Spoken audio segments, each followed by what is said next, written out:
Muy buenas noches, sean bienvenidos a una nueva entrega de su programa Foro 506. Esta noche me complace muchísimo poder compartir esta futura conversación con la licenciada Gloria Navas, abogada penalista, especialista en vinculación directa con la rama del derecho constitucional, con 40 años de carrera profesional, tanto como servidora pública en el Poder Judicial como en el área privada.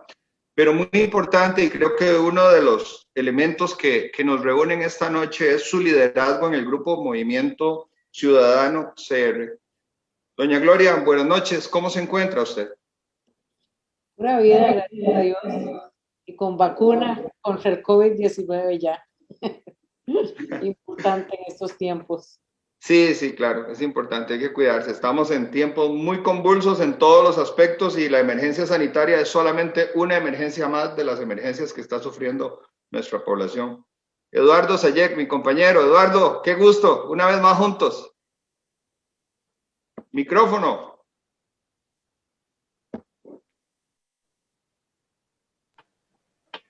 Zafis. Muchísimas gracias, Luis. Encantado de saludarte, encantado de estar con vos en otro programa y encantado de tener a doña Gloria acá, porque la verdad que siempre es un honor tener personas con la trayectoria, el calibre, la reputación de doña Gloria y pues sin duda alguna aprender un poquito más de lo que siempre aprendemos en estos programas. Por supuesto. Doña Gloria, yo no estoy muy seguro si usted ha sido profesora universitaria, pero... ¿Ah? Sí, claro, en la UCR y en la Escuela Libre de Derecho. Bueno, pues en buena hora, porque así como antes de entrar en el programa estábamos conversando de algunos elementos indispensables como ciudadanos, en tanto implica la responsabilidad y el conocimiento que tenemos que tener de la Constitución política, pero además de los mecanismos que pueden hacer que la Constitución no esté escrita simplemente en papel, sino que la podamos ejercer y que le podamos dar vida a ese pensamiento y esa alma de la ley, esa alma que trae la ley que de alguna manera nos permite ahora sí sentirnos en un país de derecho, en un país que puede ejercer su soberanía y el respeto a los principios más básicos e indispensables en el ser humano. Sin más dilación, voy a dar pase a mi compañero Eduardo para iniciar con esta conversación de esta noche. Y una vez más le reitero mi agradecimiento personal. Siempre disfruto mucho conversar con usted y aprendo mucho también. Adelante, Eduardo. Excelente. Doña Gloria, pues es bien sabido sobre el caso UPAD, el caso que se llevaba contra lo que se ha determinado como una red de espionaje, básicamente con la bendición de la Casa Presidencial y encabezada por el presidente Alvarado. Pues sabemos que usted ha llevado este caso, ¿verdad? Usted fue la que presenta esta denuncia contra el presidente Alvarado y pues nos trae la pregunta que siempre hacemos en este programa: ¿existió ingenuidad o en realidad hubo perversidad a la hora de firmar un decreto tratando de legalizar algo que a todas luces es ilegal? Y es que muchas personas, ciudadanos comunes como uno, se preguntan, pero bueno, es que la información de uno ya es pública, porque de por sí en un buró de crédito o de por sí en el Facebook ya es de dominio público la información que uno tiene. Tal vez nos comente un poco cómo ha transcurrido este proceso, que yo creo que ya tiene más de un año, me parece.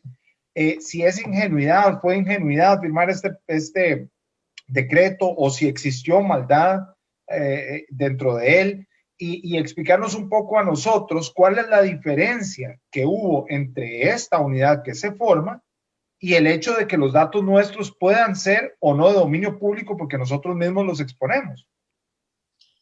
Bueno, el tema constitucional siempre está de primero y es fundamental. Costa Rica ha sido de una tradición democrática. El régimen de derecho que hemos tenido en Costa Rica, aunque no ha sido perfecto, es un buen régimen. Ya yo tengo más de 40 y tantos años de ejercicio profesional y realmente, a pesar de las debilidades, yo creo que nuestro sistema tiene más fortalezas, precisamente porque tenemos un Estado de Derecho organizado con una constitución política que es bastante buena, y desde el momento en que se crea la Sala Constitucional en el año 1989, pues la sala tiene la potestad de interpretar los alcances de la Constitución, vigilar la constitucionalidad de las normas y luego la existencia de recursos rápidos como el recurso de amparo contra la autoridad pública, el recurso de habeas corpus con relación a la libertad individual. Entonces nosotros tenemos un sistema que aunque no siempre podemos hablar de una justicia pronta, lo cierto del caso que sí es bastante garantista. Entonces debemos partir de ahí, porque entre los derechos fundamentales, los dos básicos principales que siempre en las discusiones llevamos como la batuta de esos niveles son los artículos 23 y 24 de la Constitución. El 23 habla de la privacidad del domicilio, el respeto a los recintos privados, y el artículo 24 a las comunicaciones, ¿verdad? A la información personal. Entonces, esas son garantías de carácter esencial para el ciudadano. Entonces, se violentan o se resquebrajan o se abren por vía excepcional. Y esta unidad UPAD que se creó en la presidencia bajo la dirección del presidente de la República, trabajó antes del decreto 18 meses aproximadamente. Es decir, doña Gloria, permítame, disculpe que le interrumpa y por favor, para no perder el hilo, pero mi pregunta con respecto a esto es, ¿qué necesidad tenía él de hacer el decreto, siendo que ilegalmente ya lo hacía 18 meses antes? Tal vez eso lo dejamos para ahorita después, porque yo creo que ahí fue donde, gracias a Dios, nos dimos cuenta de lo que estaba haciendo, porque creo que esto estaba pasando debajo del radar, pero tuvo que haber algún detonante por el cual él quiso hacer esto legal mediante un decreto. bueno, para mí eso es un tema de espionaje, en mi opinión, y por eso presentamos denuncia inicialmente, prácticamente en el momento que se publica el decreto. Al leer el decreto, nosotros que tenemos mucho tiempo, porque entre los que denunciaron fueron también Juan Diego Castro, denunció también la Defensoría de Habitantes, denunció Dalanese, que fue fiscal general de la República, y entonces un grupo que pareciera que nos pusimos de acuerdo, pero no estábamos de acuerdo, pero reaccionamos al unísono y presentamos las denuncias pertinentes, es porque ese decreto, a la hora de leerlo, especialmente hasta donde yo recuerdo específicamente el artículo 7, lo que obligaba era a las instituciones públicas a rendir todo tipo de información, salvo el secreto de Estado. Pregunta número 1. Secreto de Estado. ¿Qué es? ¿Que nosotros somos un país militar? ¿Qué secretos somos los que tenemos a nivel de Estado? Si ni tenemos secretos, aquí todo el mundo se conoce, todo sale a la luz pública, de tal manera que no hay peligro en el tema del secreto de Estado. De tal manera que eso llamó la atención. Luego, las potestades de solicitar, facultades esenciales, de solicitar todo tipo de información sin respetar incluso la legislación ordinaria con respecto a la privacidad de la información, donde mucha la información sensible tiene que ser autorizada por el ciudadano. Entonces, el decreto lo que hizo fue sacar a la luz todo lo malo que venía, y creo que se les fue la pajarita porque lo redactaron muy mal. Las personas que estaban ahí metidas no eran doctos en derecho, de tal manera que metieron las de andar y nosotros nos pudimos dar cuenta de lo que estaba ocurriendo. De tal manera que eso era algo oscuro, y luego si nosotros le agregamos ahí el informe de la Comisión Legislativa que estudió esta situación, pues ahí ellos hacen una serie de recomendaciones que son importantes porque tuvieron a mano una gran cantidad de documentos que les facilitaron los mismos testigos, que no eran los que están siendo cuestionados, y ellos hicieron conexiones que incluso están puestas en manos del Ministerio Público. De tal manera que el decreto fue el bombazo que nos tocó y el que nos avisó. Y ahí vinieron las investigaciones y bueno, el asunto está en manos del Ministerio Público y bueno, hemos querellado y hemos sido parte de ese proceso que está en camino, ¿verdad? Pero Doña sí Gloria, es una situación muy delicada. usted nos comenta que esta unidad o esta organización que se hizo dentro de la Casa Presidencial tuvo una duración en el desarrollo de las estrategias de 18 meses antes, digamos, de que saliera a la luz y fuera denunciado. Pero considerando la lentitud del sistema, la enorme impunidad que impera en el Poder Judicial, que es algo que, o sea, ya uno, hemos perdido hasta la capacidad de asombro, nos han hecho como un callo en la conciencia, como una dureza en el alma, porque ya no nos conmueve ver que las cosas pasan y la impunidad reina y se deja que todo prescriba. ¿Tendremos los costarricenses alguna garantía, uno, de que de que no esté la base de datos completa y resguardada en un servidor dentro de Costa Rica o fuera de Costa Rica? Tendremos la garantía de que estos datos, hasta donde hayan logrado recopilarlos, no vayan a ser instrumentalizados como un arma electoral en las próximas elecciones. ¿Y no le parece a usted también extraño que cuando en medio de la emergencia el gobierno lo que se le ocurre es crear el bono proteger, que era darle un bono, inclusive dejando una puerta abierta, que a mí esto me habla muy mal, o sea, podría estar siendo muy mal pensado, pero cuando usted dice proteger, ¿proteger a quién? Bueno, protejamos a la gente que perdió el trabajo, pero resulta que todos dijeron sí, y cualquier informal. Entonces se filtró una cantidad enorme de gente que cuanto menos es misterioso. Pareciera que también esas fugas que se dieron del bono proteger a gente que no las necesitaba podría estar alimentando una masa de un grupo clientelar. Entonces, ¿tendremos alguna garantía de que, o sea, que efectivamente no se haya detenido ahí, o todo lo contrario, que el proceso se terminara, se descubriera al final, pero esa base de datos esté custodiada, insisto, dentro o fuera del país y además utilizada para lo que ellos querían efectivamente, que era tener un control de la población? Sí, claro, bueno, en cuanto al tema de la base de datos, si están bien resguardadas dentro o fuera del país, cómo se ha manejado eso, es sumamente importante que lleguemos a la etapa del examen puntual de los elementos de juicio que han sido decomisados y principalmente que fueron decomisados en la casa presidencial y que además fueron decomisados en las casas y en las computadoras de los funcionarios que estaban trabajando en esa unidad presidencial. Eso es un tema importante en esta investigación.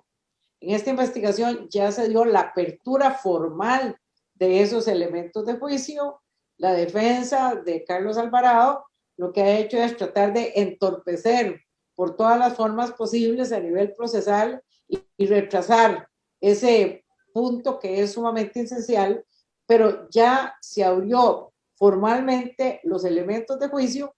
Ya la sala tercera recientemente les denegó las defensas en el sentido de que el procedimiento que se estableció violentaba derechos de defensa, etcétera, y se aceptó la propuesta que hizo el Ministerio Público en el sentido que el Ministerio Público escoge la prueba, la decide y la pone en conocimiento de los defensores, y ahí ellos tienen derecho de cuestionar si esto es correcto, si no es correcto, si ese elemento de juicio es pertinente o no, y también a los creyentes en forma particular que representamos a la ciudadanía, podemos perfectamente examinar toda esa prueba. Entonces, ese elemento de juicio que estaba siendo entorpecido de alguna manera por actividad procesal no pertinente realmente, ya se superaron prácticamente esos bemoles, y yo creo que pronto van a ser reveladas todas esas pruebas, por lo menos a nivel jurisdiccional. Yo creo que el Ministerio Público ha sido bastante eficiente y que, sin embargo, y esto es una advertencia de que puede ocurrir para que la gente no se vaya a desilusionar, que es posible que el proceso se prolongue hasta el punto donde Carlos Alvarado y su grupo termine la etapa de gobierno, y entonces el proceso se convierte en un proceso ordinario. No es que hay que archivarlo, yo no creo que eso vaya a prescribir, y simplemente se cambia la ruta del procedimiento especial para el juzgamiento de los miembros de los supremos poderes a los efectos de seguir con el proceso ordinario. Incluso desde ahora, pues adelantamos que estamos seguros que antes de que se cierre ese proceso especial del juzgamiento de los supremos poderes, pues nosotros haríamos todo lo posible para que le pongan medidas cautelares, para que se le prohíbe la salida del país. Es decir, el sistema tiene defensa. Hay que ser un poco agresivo y hay que ser eficiente en el ejercicio. Hay atrasos porque todas las partes tienen derecho a hacer actividad procesal. Pero cuando se llega a un punto, como en este caso, donde ya la sala ha venido dirigiendo los puntos esenciales para la investigación, yo creo que pronto tiene que ser, yo calculo que antes de un mes ya tienen que estarnos poniendo en conocimiento parte de lo que está en los teléfonos, en los documentos y, en fin, ahí vamos a determinar dónde está la información, dónde fue la información, de tal manera que yo tengo esperanza que este proceso va a ser exitoso en cuanto a la verdad real, para que la ciudadanía se entere hasta dónde llega el grado de corrupción en este país que deriva de la propia Casa Presidencial. Una de las enfermedades, yo creo que peor que el COVID que tenemos los costarricenses es la corrupción.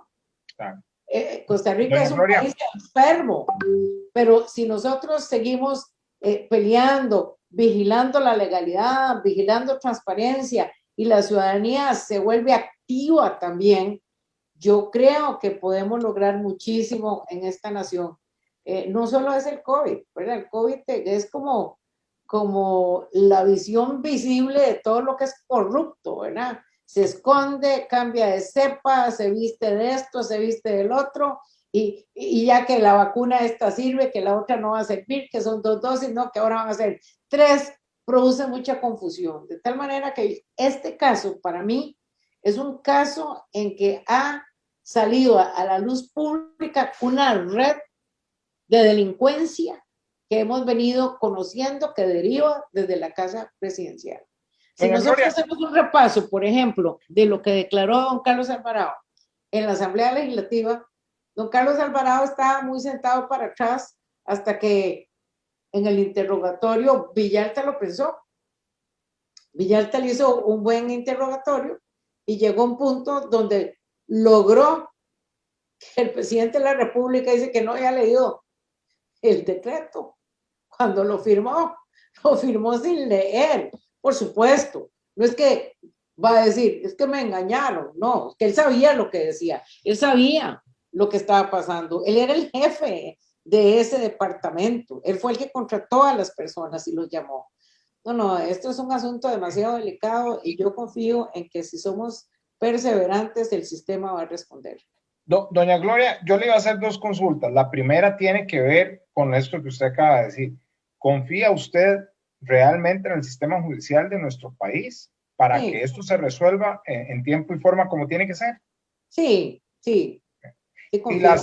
Y la segunda tiene que ver con lo que usted hablaba con el tema de los teléfonos y la computadora del señor presidente, porque recordamos que para ese entonces, yo tengo que decirlo como yo lo percibo, se usó de chivo expiatorio a la señora defensora, doña Catalina, para achacarle la culpa de ciertas cosas, de la pérdida de una parte del audio, etcétera, etcétera, y en esto sacaron todas las herramientas que son expertos, el PAC, sus diputados y toda la gente que les colabora, y entonces la agarraron de chivo. Y recuerdo que usted defendió a la señora defensora. ¿Cree usted y considera usted que para este caso específicamente la historia sería totalmente diferente si la señora defensora no estuviera hoy en esa posición? O sea, podría ser el desenlace de esta novela de terror de una red de tejido de corrupción. Yo no sé si sin precedentes en Costa Rica, pero por lo menos en los años que yo recuerdo, ya es algo, como lo dice usted, criminal. Podría ser clave el hecho de que la señora defensora esté todavía en su puesto para que esto se resuelva como tiene que ser. Bueno, yo creo que Catalina fue la que puso el campanazo también, porque ella fue la primera que le pidió un informe a la presidencia de la República. Y la recibieron. Yo creo que pensaron que no iba a pasar absolutamente nada y que todo estaba bajo control. Pero doña Catalina gestionó, se apersonó, hizo algo que es sin precedentes, que saliendo de la casa presidencial, ahí antes de bajar las gradas para salir, dijo que había salido con muchas dudas, que no había salido contenta. Con solo 3 o 4 palabras que ella dijo a ese nivel fue suficiente para sospechar con indicios graves, precisos y concordantes de que algo muy malo estaba sucediendo ahí. Cuando a ella la comienzan a perseguir y el grupo que estaba trabajando con ella la cuestiona, entonces nosotros que estamos siempre pendientes ahí como Movimiento Ciudadano, lo que está pasando en el país, entramos en la gran duda de por qué la estaban atacando con una grabación que para nosotros no tenía la mayor importancia, pero una grabación que se había hecho también en Casa Presidencial y milagro, ahí también se borró. El funcionario que la borró no llevó el equipo correcto y ella es la jerarca, ella no tiene por qué estar viéndose que el equipo si es correcto o no es correcto. Pero en todo caso había gente ahí presente y la propia defensora estaba ahí.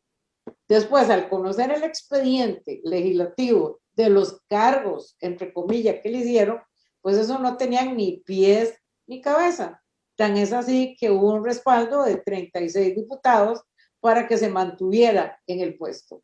Y personalmente, para mí, fue una experiencia sumamente interesante estar en una comisión legislativa que no sale al público, sino que se maneja en forma privada y con un irrespeto total al debido proceso. Lo que pasa es que yo siempre creo, siempre tengo esperanza de que si nosotros perseveramos, el derecho y lo que es correcto sale a la luz.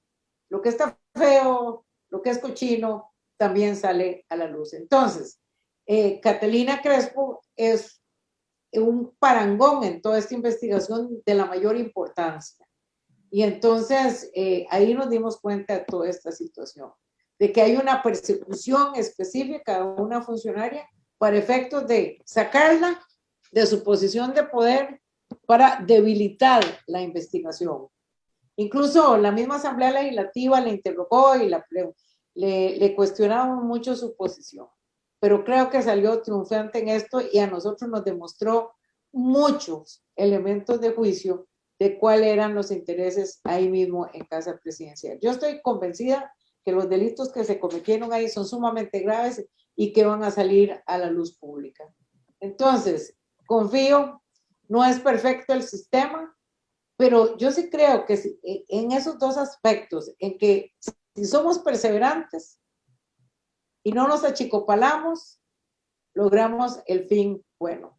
Yo siempre creo que la justicia se da, aunque usted se sienta débil a veces en todo lo, pero si se ve, la luz tiene que ver sobre Costa Rica. Nosotros no podemos vivir más en esta oscuridad y con tanta corrupción. Estamos totalmente enfermos a todo nivel. Es una pandemia realmente a nivel general. Doña Gloria, yo quisiera que pasemos ahora a otro tema, que es un tema bastante actual, y conocer un poco los prolegómenos de esta circunstancia, y me refiero a la demanda que usted presenta junto con el señor Hernández Valle, abogado constitucionalista, contra Albino Vargas. En días recientes, digamos, se dio la noticia de que hubo una primera comparecencia, digamos, que daba o no daba lugar al juicio. Y finalmente se le dio proceso, digamos, se le dio vía para el juicio. Entiendo que es una acusación de tipo penal, pero quisiera que nos explicara un poquito, digamos, en qué consiste, cuáles fueron las circunstancias. Yo sé que el proceso está en camino, pero digamos, lo que yo quisiera es determinar, digamos, cómo es que llega una sociedad a un nivel de hartazgo tal cuando las personas toman poderes, se vuelven poderes fácticos, digamos, en donde si nosotros lo analizamos con cabeza muy fría, una minoría, doña Gloria, de 10 traileros que quieran paralizar el país, nada más atraviesan el tráiler en 10 puntos del país y el país colapsa. Entonces, cuando tenemos estos grupos que todos los años están en esta constante, que no es la manifestación, no es la huelga, y ni siquiera es que ellos, digamos, están defendiendo una afrenta que le esté haciendo su patrono, en este caso el gobierno, sino que simplemente ya se ha hecho un deporte nacional, mostrar fuerzas, mostrar músculo, pelar los dientes para que los gobiernos cedan a todas sus pretensiones.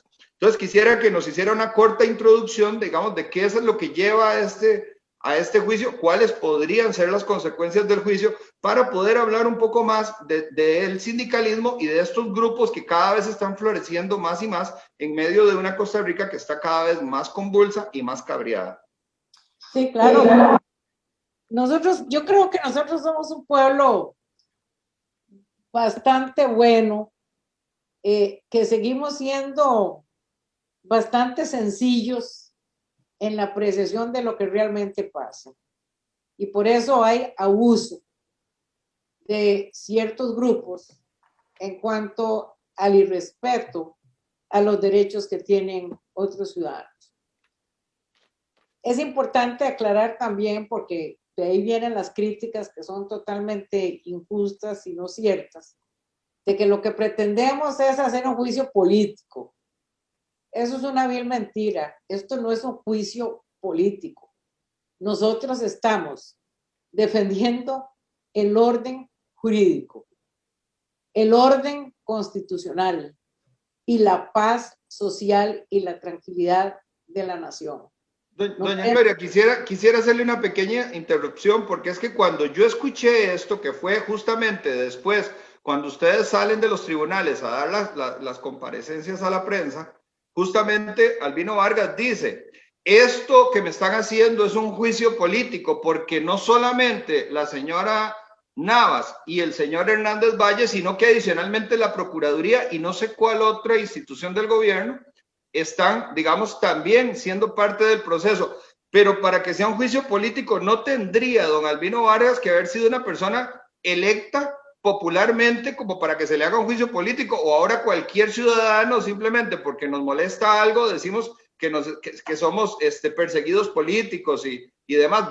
¿Qué acredita don Albino para decir que se le está haciendo un juicio político cuando yo no veo que él detente ningún puesto político? No. Ese es un discurso engañoso y mentiroso. ¿Cuál juicio político? Sino que lo que hicimos fue utilizar la ley ante circunstancias que estaban violentando la ley. Así de sencillo. Pero hay que aclarar que nosotros somos respetuosas. Yo soy respetuosa. Yo incluso fui juez de trabajo un tiempo de los derechos de libre sindicación. Los trabajadores tienen una conquista desde la revolución industrial, desde el 43 aquí con las garantías sociales, el derecho de huelga, el derecho al paro de los patronos, etcétera, y todas las garantías son de carácter fundamental. Nosotros somos respetuosos de lo que dice la OIT, Organización Internacional del Trabajo. En lo personal, yo fui una de las directoras de la huelga de los pilotos del AXA. Terminamos en la OIT, terminamos en la FLC en Washington, D.C., de manera que nadie nos puede acusar de que nosotros no defendemos las libertades de los trabajadores y sus derechos fundamentales. Pero hay límites.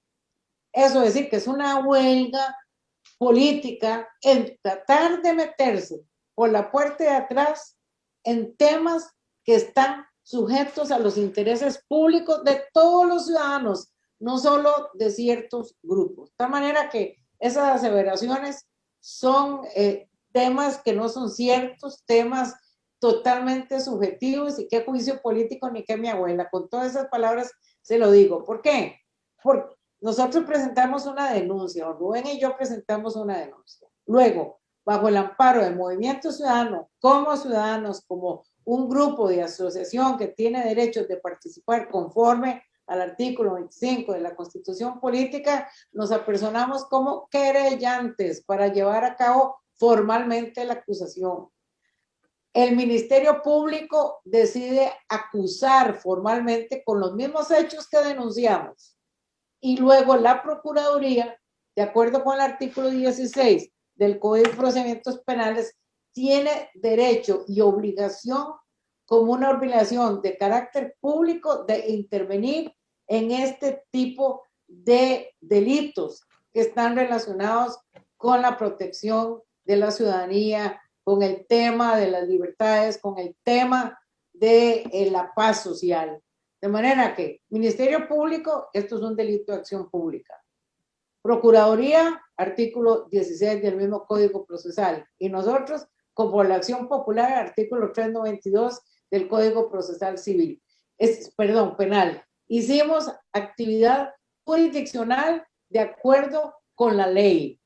Y los hechos que se cometieron encuadran en una normativa penal que sanciona esa conducta. Y podría recordarnos los hechos, las circunstancias, como para los que no se recuerdan o no nos recordamos bien, entender cuál fue el panorama que llevó a este accionar, porque es que detrás del accionar, que yo reconozco que es muy noble, que en algún momento alguien tenga que gatillar, digamos, el hastío de toda una sociedad, porque recordemos que en estos movimientos de huelga ellos se han arrojado la prerrogativa de parar una ambulancia y decir quién pasa y quién no pasa, o de que un contenedor con productos para exportación o inclusive productos, medicinas o lo que fuera, ellos lo detienen y simplemente se bloqueó y no pasa nada. Entonces quisiera un poquito que nos recordara cuáles fueron las circunstancias que mediaron.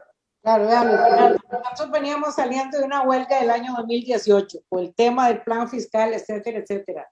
Una huelga que duró 3 meses, que paralizó hospitales, paralizó puertos, paralizó escuelas, no se atendían a los adultos mayores, las servidoras de trabajadores domésticas no podían llegar a sus trabajos, todo el mundo a pata por las autopistas, etcétera. Eso no se puede tolerar. Entonces, ese es un antecedente. Okay. Luego resulta que por propia confesión de esos grupos, por propia confesión de don Albino, porque no solo lo dijo en la investigación, sino también lo dijo públicamente, Repretel lo entrevistó, y a mí me invitaron, él no llegó, pero llegó al día siguiente y ahí le pusieron todos los videos y dijo, sí, yo dije eso.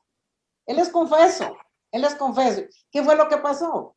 Que en esa reunión, en la sede episcopal, hay un grupo de personas que están ahí, un grupo de trabajadores, y don Albino dice que hay que hacer un paro nacional de verdad, así dijo, para que no nos ninguneen más.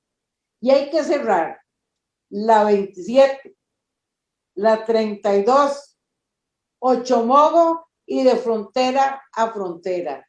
Y de un video que ellos mismos grabaron, lo pusieron a conocimiento público. O sea, nosotros nos informamos que nos iban a cerrar la 27, la 32, Ochomogo, iban a paralizar el país. Ok, el delito se llama un delito contra la tranquilidad pública y se llama instigación pública. Y aun cuando no se dé el resultado, se consuma el delito, porque eso es un delito de peligro que no requiere el resultado. De tal manera que don Albino dice eso públicamente, dice que la fuerza pública quiere agregarse a ese movimiento, dice que los policías también, las municipalidades también, todo lo manifiesta ahí y sale a la luz pública.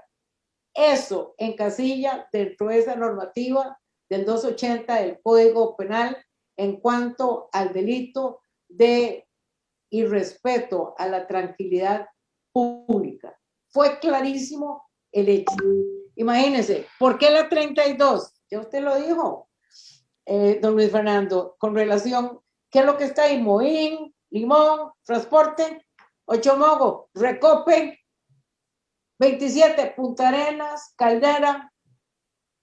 ¿Y qué? Aquí en Costa Rica no existe una norma constitucional que dice que se prohíbe la huelga y ellos con ese cuento, que es una huelga política que ni siquiera y está recordemos autorizada. que también hubo bloqueos para el aeropuerto Juan Santamaría, porque los turistas tenían que ir con las maletas caminando kilómetros desde el San José Palacio.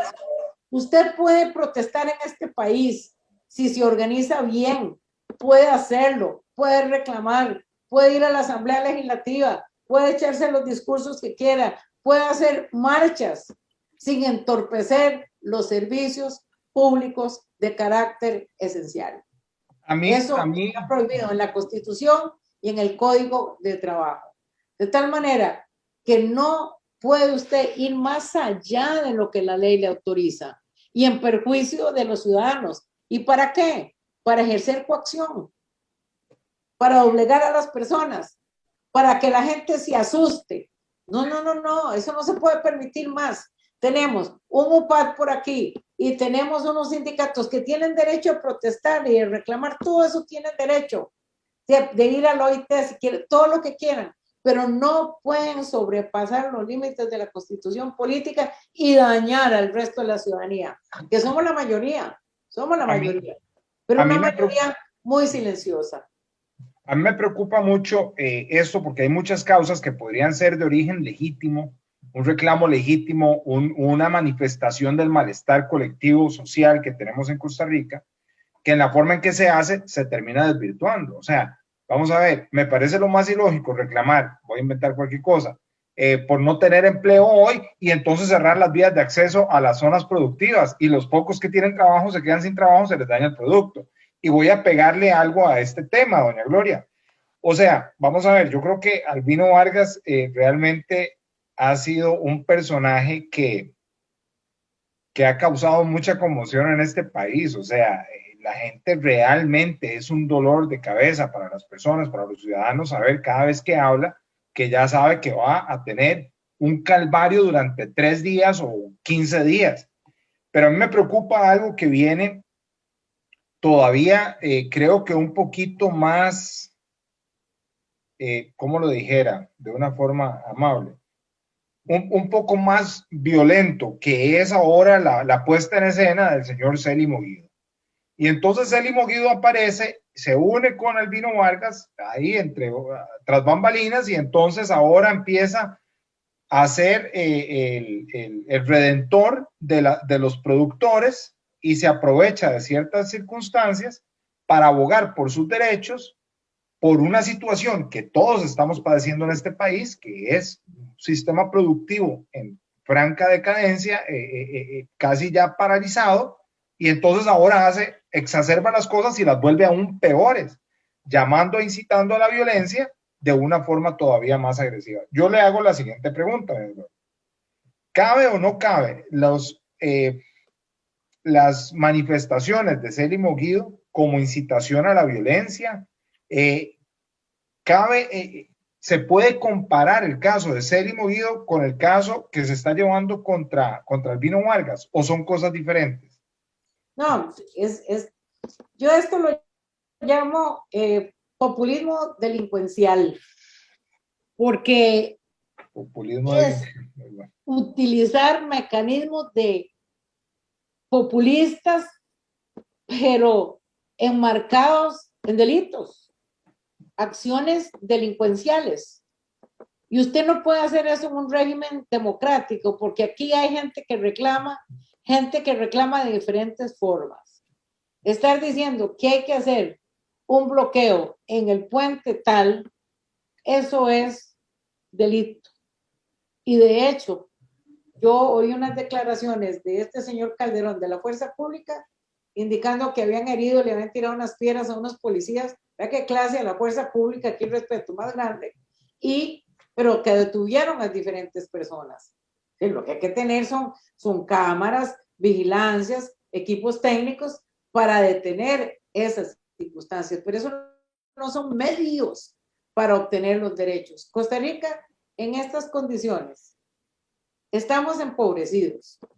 No tenemos programas ni proyectos claros de reactivación económica. El presidente en ese informe de mayo lo que hace es burlarse de nosotros. Yo creo que ese señor cree que nosotros somos tontos, que no tenemos cerebro, ¿verdad? con el desempleo que hay, con la enfermedad que tenemos y todavía se pone a hacer planes de entre 3 o 4 o 5 o 6 años. ¿Cómo es eso? Es una falta de respeto a la inteligencia normal de cualquier ciudadano. Estos señores también utilizan esas situaciones, pero para generar violencia. Imagínense que don Albino habla mucho de la ley de empleo público y la critica. Pues se tiene derecho a criticarla y todos los grupos sindicales también, si no les parece, y de proponer reformas y hacer cambios, y indicar por qué el salario global no es conveniente. Pero de ahí a generar violencia es pasar del derecho no solo a la injusticia, sino a cometer delitos y a transformarse en delincuentes sobre pretextos de discusiones y defensas políticas que no son reales. Eso es un engaño, eso es una manipulación y eso no se puede tolerar. Nosotros tenemos que ser muy firmes en la defensa de nuestros derechos. Las mayorías, ellos son minorías, lo que pasa es que tienen mucha capacidad de convocatoria que están perdiendo. Yo creo que ya no son tan fuertes, ahora tienen que echarse esos discursos de violencia para ver si mueven al populismo de alguna manera, pero son delitos. Eso no se puede permitir en nuestro régimen si queremos mantenerlo. Está bien protestar. Y aquí yo estoy protestando. Doña Gloria. Me están dando la oportunidad de hacerlo. Lo hago a través de los tribunales. ¿Por qué no? Si ese es el régimen que nosotros tenemos. Y si no estamos muy contentos con el gobierno, pues podemos ir a pararnos a la casa presidencial. Y podemos reclamar y exigirle al presidente de la República que salga, que nos explique. Pero de ahí a herir a los policías, a botar las tapias, eso es otra cosa. No podemos a mí me preocupa una mucho, nación violenta. Doña Gloria, me preocupa muchísimo porque nosotros tenemos, no sé, 30 años de ver a don Albino Vargas, digamos, detrás de manifestaciones, de huelgas por cualquier circunstancia, por cualquier excusa, legítimas o no, porque han habido ambas, digamos, han habido luchas que ameritaban y han habido luchas que no. Y yo lo que creo es que, por ejemplo, cuando se dio aquella situación del combo del ICE, que ellos se metieron a defender el estatismo, porque eso así es como se llama, y a proteger al ICE, inclusive con leyes que han generado una enorme corrupción en el ICE, porque le hicieron una ley única que le permite comprar y no darle cuentas a nadie, y no cabe el recurso de apelación en una compra, porque ellos simplemente dicen que es por conveniencia de la institución y le cierran las puertas a cualquier reclamo, volviendo la institución muy opaca. Pero no solo eso, hoy en día vemos al ICE prácticamente quebrado por los mismos funcionarios que se han excedido en contratos de 50 que pasan a valer 300 y ese tipo de cosas, compras de empresas quebradas que finalmente lo que vienen es a succionar el capital de la empresa, y eso se le transfiere al ciudadano y al empresario en costos de energía imposibles que nos hacen poco competitivos, y esto es como un círculo vicioso, ¿verdad? Ahora bien, yo recuerdo que la Constitución política consagra un principio que se le, bueno, o un delito, digamos, que se acusa desde la Constitución, que es el delito de sedición. Esto realmente está haciendo un llamado a la violencia, a la rebeldía, al irrespeto a la autoridad, a las instituciones como un todo. Y a mí quiero agregarle, digamos, un poquito de chile al asunto. Quiero ponerle un poco de tabasco a la circunstancia que a mí me preocupa sobremanera. Hace unos poquitos días escuché una entrevista que le hizo el periodista de CNN, Andrés Oppenheimer, a Lenín Moreno, el expresidente de Ecuador. Bueno, al expresidente de Ecuador está por salir. Y Lenín Moreno le decía que con mucho fundamento es lo que voy a decir, porque es así. La movilización de masas tiene un costo muy alto. Por ejemplo, usted ve el Movimiento Ciudadano Costa Rica, pues se tienen que reunir 50 personas a almorzar, es un cuentón, ¿verdad? Entonces, si no lo financian ellos, ¿quién financia? Entonces, Lenín Moreno decía que el quiebre que se dio, digamos, en el Estado de Derecho colombiano, que estamos viendo hoy, que se destruye el mobiliario público, que se agrede a los oficiales, Inclusive han tomado gente de las manifestaciones con armas que se atacan entre ellos para luego decir que los policías los mataron. Que esto viene de financiamiento directo del gobierno bolivariano de Venezuela. Entonces, yo tengo una seria duda porque en las manifestaciones anteriores o en los bloqueos de la última huelga contra el plan fiscal, este señor y el otro que estaba participando dijeron, no, es que se nos metió el narco, ¿verdad? Entonces resulta que ya la violencia más violencia o la violencia más violenta era producto de que se habían infiltrado narcos. Pero lo cierto es que la movilización tiene un costo. No van a estar los muchachos que, como dicen, haciendo la, ¿cómo se llama? Cuando pasan toda la madrugada, la vigilia, ¿verdad? Quemando llantas y tirando piedras de gratis. Aquí tiene que haber alimentación, transporte, inclusive pagar la gasolina para las bombas Molotov, las vagonetas de piedra. A mí no me suena que esta agresividad, esta organización sea espontánea, sea una cosa orgánica por la molestia. Yo entiendo que el gobierno ha apilado leña seca y también entiendo que la ciudadanía está en un nivel de molestia y de incomodidad que se transforma en la gasolina, pero aparecen estos irresponsables con una cajetilla de fósforos y en cualquier momento pueden crear un incendio que sea imposible de pararlo, que ya la institucionalidad no logre, digamos, bajo ninguna circunstancia, ni la policía, ni el OIJ, no tenemos ejército. La caja está en una circunstancia complicada en donde podrían llegar muchos heridos, digamos, de un confrontamiento y tienen que ponerlos a competir con los pacientes que están graves con problemas respiratorios. Es decir, esto es un cóctel molotov, ¿verdad? O sea, tenemos una situación altamente volátil y le pregunto yo, ¿qué se puede hacer? Porque estamos hablando de 300,000 empleados públicos y no todos están participando en esto. Es una, como usted bien lo dice, una minoría dentro de una minoría, pero lo cierto es que le causan un daño profundo a toda la sociedad. Doña Gloria, y le agrego algo, y meten caballos de Troya, porque si usted dice, vamos a protestar porque no hay empleo, por el desempleo en el país, pues muchas personas le está pasando muy mal, pero una huelga, un bloqueo no soluciona el problema del empleo. El problema del empleo es estructural. Entonces le pregunto yo, ¿qué se puede hacer con estos personajes? ¿No aplica el delito de sedición? ¿Cómo puede hacer el ciudadano, el empresario o la persona, el ama de casa, los chiquitos que no pueden ir a la escuela para acusar esto y frenarlo? Porque usted bien lo dice, es que una cosa es que se vayan a un parque y se manifiesten y la otra es que nos dejen el país en cuidados intensivos. Vean, todo eso que usted está planteando es una realidad y es más que una alerta roja, como se ha estado mencionando con el tema del COVID-19.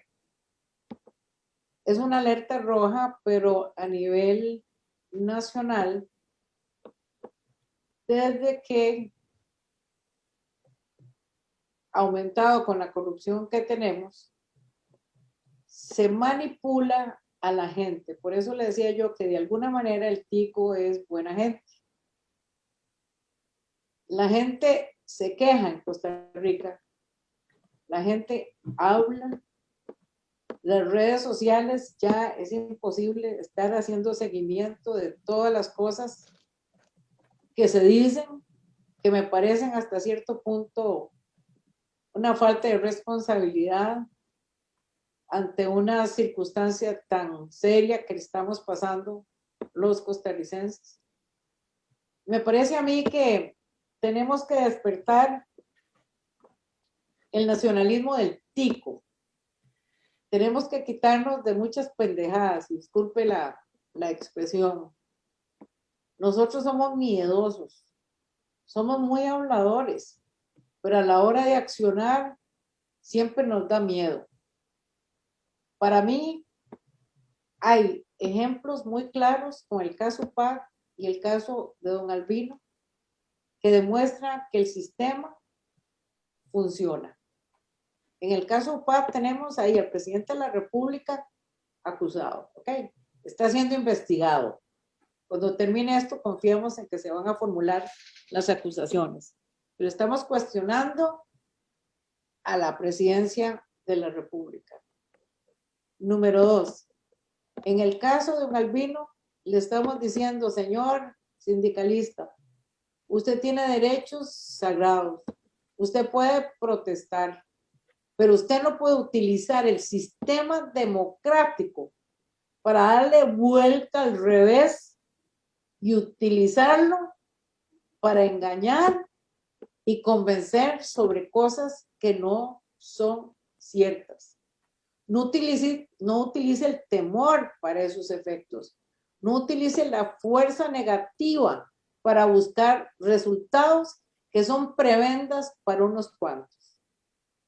Las convenciones colectivas se enfermaron al país. ¿Quién va a decir que un trabajador no tiene derecho a que le paguen las horas extra? Claro que sí. Que le aumenten los salarios cada cierto tiempo, que haya una meritocracia. Todo eso estamos de acuerdo.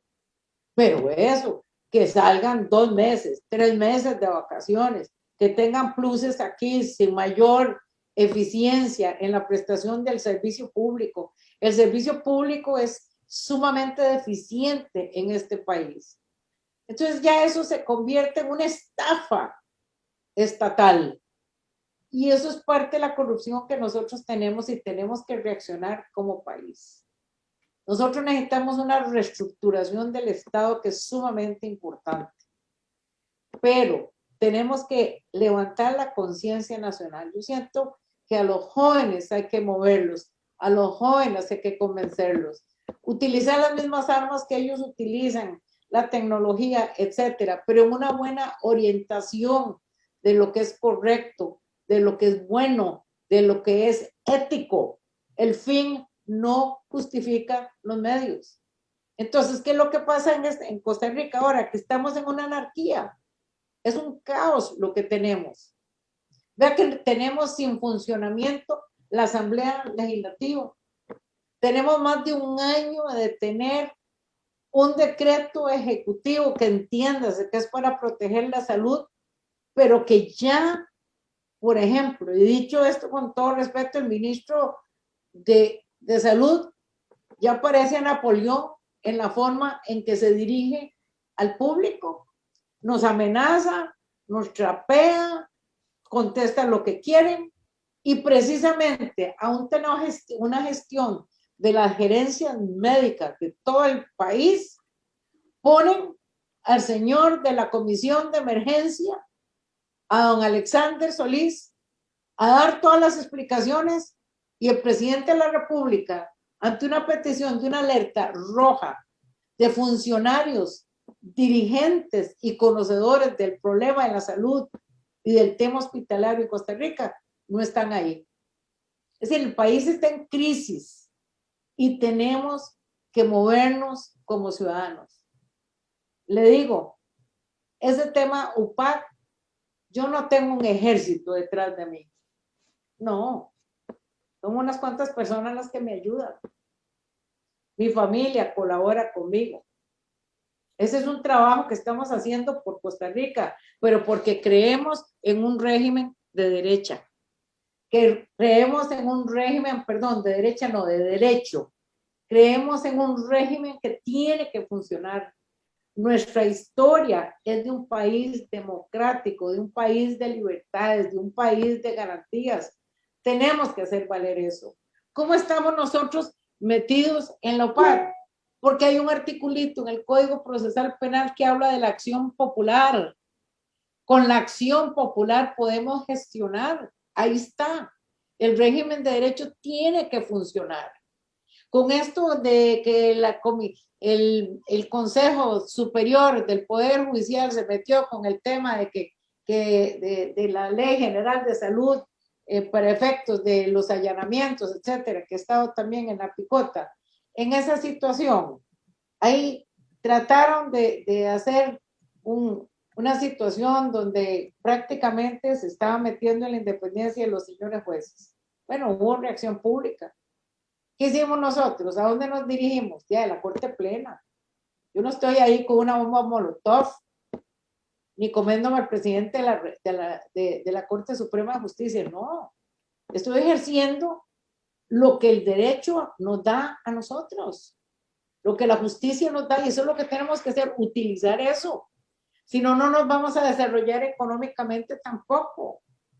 Tenemos que parar esos abusos en las licitaciones, en eso que las mascarillas que se traen por el país, o esto tiene que haber un gran chorizo en la caja costarricense del Seguro Social. Debería darnos vergüenza. Esto enferma, esto enferma. Yo siento que nosotros tenemos que hacer una catarsis nacional y comenzarlo en los grupos pequeños, en las familias, en los barrios, y reaccionar a esos niveles. Utilizar las mismas municipalidades, utilizar los consejos municipales para pretender enderezar las cosas, por lo menos a niveles comunitarios. Pero tenemos que hacer una declaratoria de un proyecto nacional de unidad y de limpieza. En este momento hay una gran competencia con candidatos, esto y lo otro.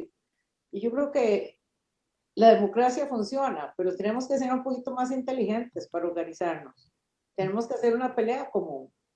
Doña Gloria, perdón, no siguiendo sus palabras, definitivamente el trabajo se hace a nivel individual y después a nivel familiar y con amigos, con la gente cercana, porque lo que nosotros deberíamos cambiar es nuestra cultura y nuestros paradigmas. O sea, volvemos al mismo punto que hablábamos antes.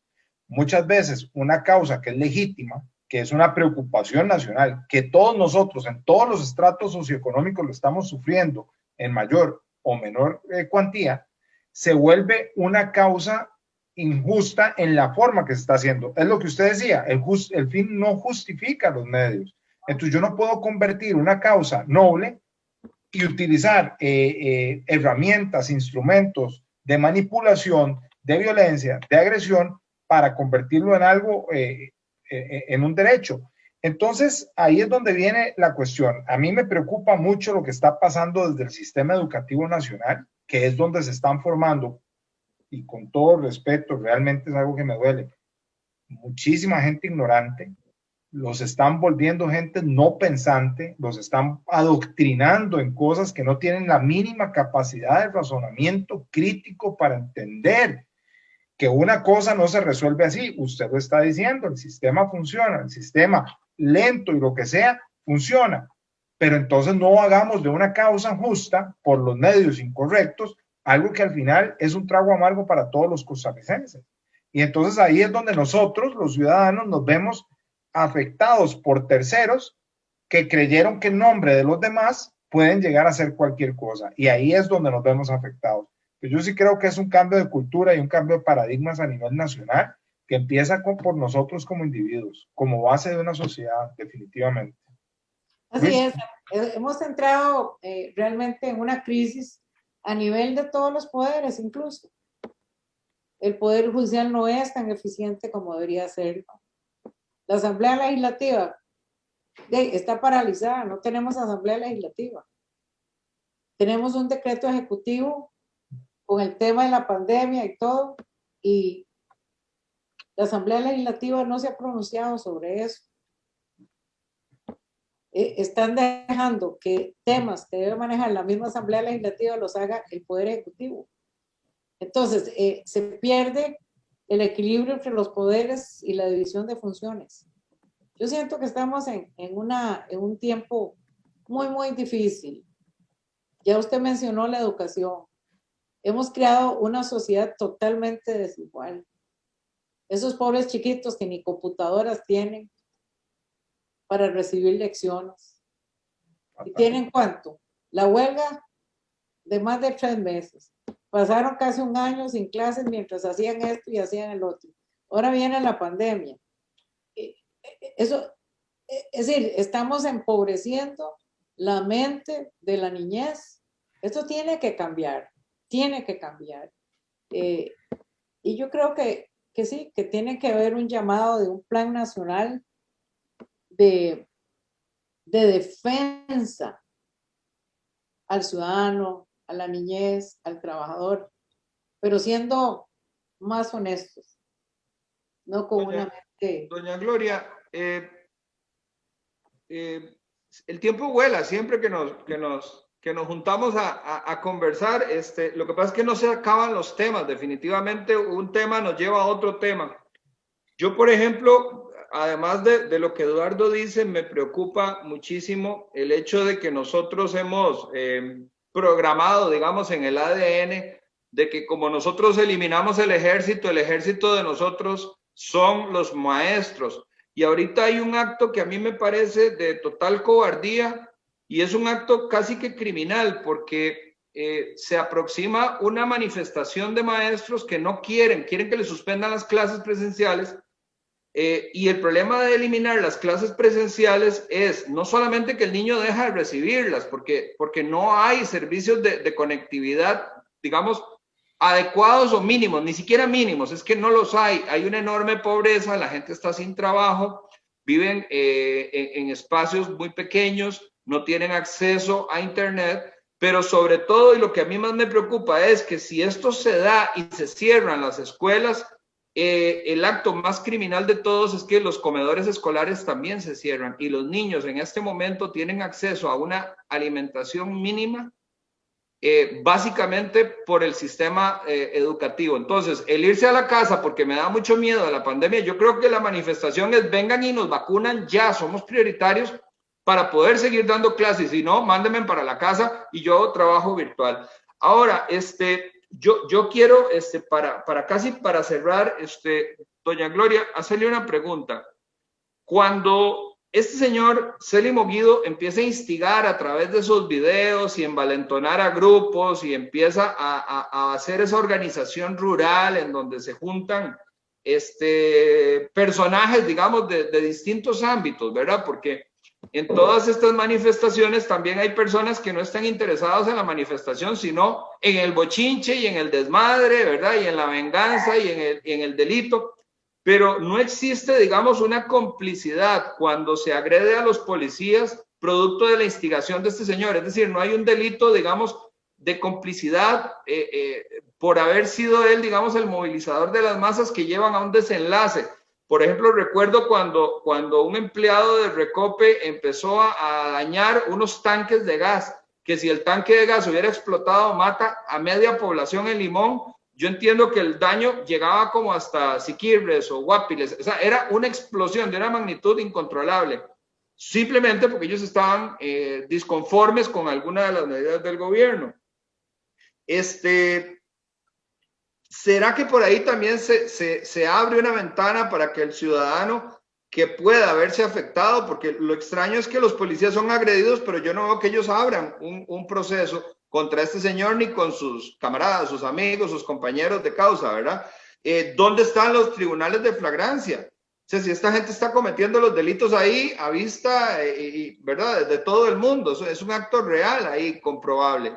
Entonces, ¿qué nos está pasando y cómo se podría ejecutar, digamos, una acción contra este y los que vengan en el futuro? Sí, sí, claro que son delitos. El tema es un tema de prueba, ¿verdad? También. Tiene que haber una colaboración ciudadana. Por eso yo estoy diciendo que a veces nosotros somos medios pendejillos. La gente habla y habla, y cuando usted le dice, fírmame este escrito para hacer esta gestión judicial, no, es que ve, yo no me meto en esas cosas. Entonces, ¿para qué hablamos tanto? Sí, hay que tomar decisiones, hay que gestionar, hay que, los que tienen cámaras, facilitar el elemento de juicio. Vean dónde están estos señores diciendo, si hay una grabación por acá, el otro que lo grabe. Sí, tiene que haber un movimiento ciudadano a eso.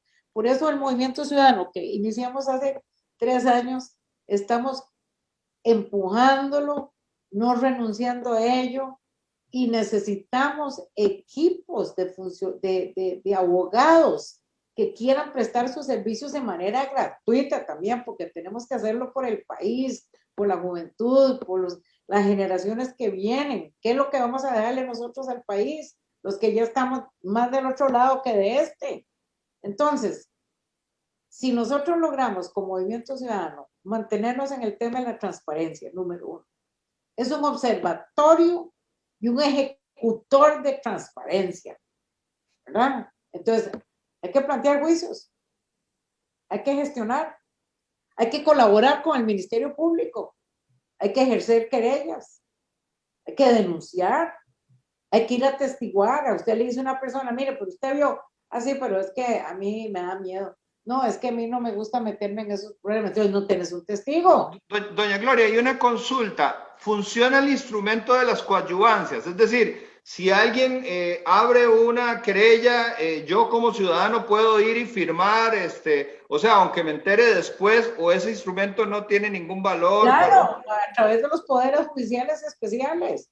¿Cómo cree que nosotros denunciamos al vino? Viendo ahí en la televisión donde dijo esto y esto, y dice esa vara ya también, que se acaba esto. ¿Y cómo puede ser? Sí, entonces, vamos, a través de nosotros, a través de lo que hizo Movimiento Ciudadano, se apuntó el Ministerio Público y se apuntó la Procuraduría, pero nosotros llevábamos el ejercicio número 1 denunciando. Don Rubén y yo denunciamos, y no por perseguir políticamente a don Albino, no, es para obligarlo a que respete el régimen de derecho. Perdón, y en este caso en particular, ¿solamente va por la vía penal o también va por la vía civil resarcitoria, por el daño que se ocasiona, comercio y eso? Sí, pero en esos casos, como el daño es un daño social, es la Procuraduría la que debe meterse. Okay. Nosotros denunciamos y pedimos que se llamara a la Procuraduría. Ok, entonces todo el equipo funciona. Ministerio Público, Procuraduría y Ciudadanía con la acción popular, con los poderes. El sistema funciona. Lo que tenemos que hacer es tomar decisiones y establecer diálogos. No tenemos que estar peleando solo en los tribunales, pero hay que dar unas cuantas lecciones. Es como un chiquillo que se porta mal, que es malcriado. Quítale el teléfono una semana y le cuento que lo tiene ahí llorando y humillado y todo. Y dice, no, mami, papi, devuélvame el teléfono. Tiene que haber algún tipo de acción que genere respeto a la autoridad. Yo siempre me acuerdo de la escena de Jesucristo cuando entró al templo reclamando que era casa de oración. Y hizo un chilillo. Y sacó a todos los mercaderes de ahí y no llegó ni un solo policía a detenerlo. Vea la autoridad. Eso es ejercer autoridad. Pero para ejercer autoridad, usted tiene que estar limpio. Para ejercer autoridad, tiene que ser recto. Usted no puede pretender ejercer autoridad y ser un corrupto. Doña Gloria, sin duda alguna nos encanta esta conversación y da para muchísimo más. Yo le quiero hacer una última pregunta, ojalá muy breve, muy concisa con el cierre, doña Gloria, porque nos da para muchos temas que podemos abordar eventualmente. La pregunta es, ¿qué se necesita, acercándose a las próximas elecciones en meses, de ese líder para que esto a nivel de cultural cambie, para que cambie nuestra realidad a nivel político, a nivel social, a nivel económico y todo transversalmente? Muy breve, doña Gloria, ¿qué considera que debería tener este líder y cómo debería ser? Y si está ese líder hoy para poder ser electo. Sí, yo creo que el líder, primero, tiene que ser una persona plantada. Número 2, tiene que ser una persona inteligente. Tiene que ser una persona humilde, que se rodee de gente que conoce y que reconozca sus debilidades, que tenga una sensibilidad social para atacar los problemas que son evidentes, pero con soluciones sencillas, con soluciones con la participación ciudadana. Tiene que ser un líder que tenga un gran carisma. Y eso no es ser populista, es carisma con el acercamiento a la gente y haciendo una planificación, porque aquí tiene que haber una planificación.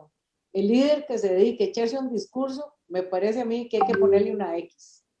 Tiene que llegar a estas elecciones con programas aterrizados, con programas reales, con programas de soluciones inmediatas y a largo plazo. Y con un equipo muy bueno, independientemente de las ideas políticas, independientemente de los partidos de que funcionaron. Es un tema nacional. Para mí ese es el líder que tiene que aparecernos y que yo confío que aparezca de alguna manera. ¿Y usted lo ve en el menú o todavía no ve ninguno? Pues más o menos sí, pero todavía no voy a decir nada. Como decía un borrachillo que llegó a la casa y la mujer le hizo el gran reclamo y le dijo, hoy no digo nada, mañana daré sensacionales declaraciones.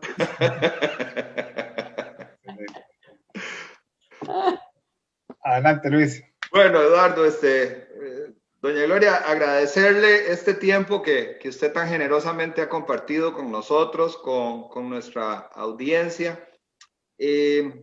A veces uno, como ciudadano, digamos, tiene una percepción o un desánimo de ver la incapacidad que tiene la institucionalidad para dar respuesta.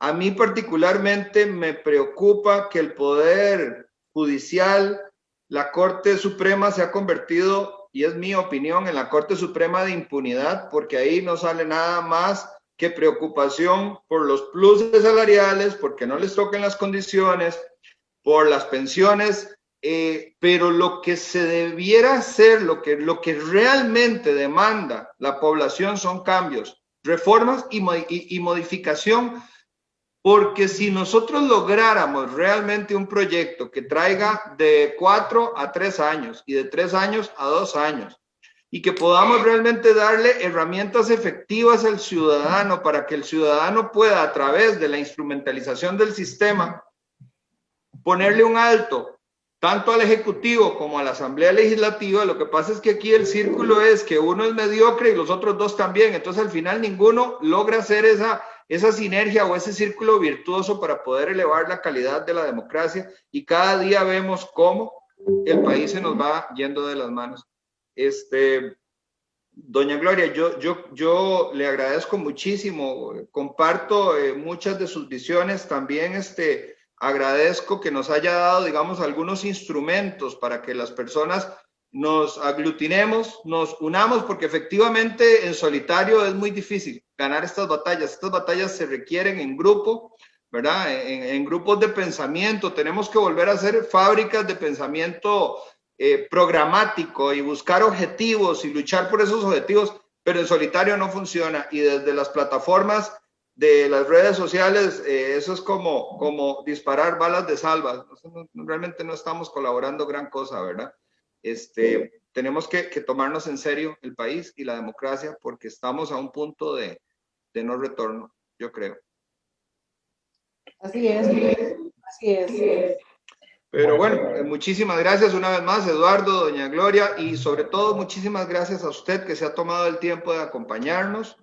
Les prometemos un próximo programa en esta línea de la temática, tanto de lo electoral como de lo jurídico, porque finalmente hay puntos de confluencia, y lo más importante es que tenemos que tomar decisiones que permitan cambios verdaderos, no el cambio demagógico ni el cambio del marketing político, sino un cambio real que podamos, a través de una persona y de tomar la institucionalidad para los fines que fue creada, darle vuelta al rótulo. Hoy en día el rótulo está viendo hacia los intereses del sector público, y necesitamos darle vuelta y que sea para los intereses del ciudadano, hacia donde finalmente debería de girar todo. Así es que muchísimas gracias por su tiempo, por su compañía. Si el programa le ha gustado, por favor, darle compartir. Y coméntelo en familia. La idea de esto es ir formando cada vez un nuevo criterio, un criterio más enriquecido para poder ser más responsables y mejores ciudadanos. Buenas noches y muchas gracias. Buenas noches.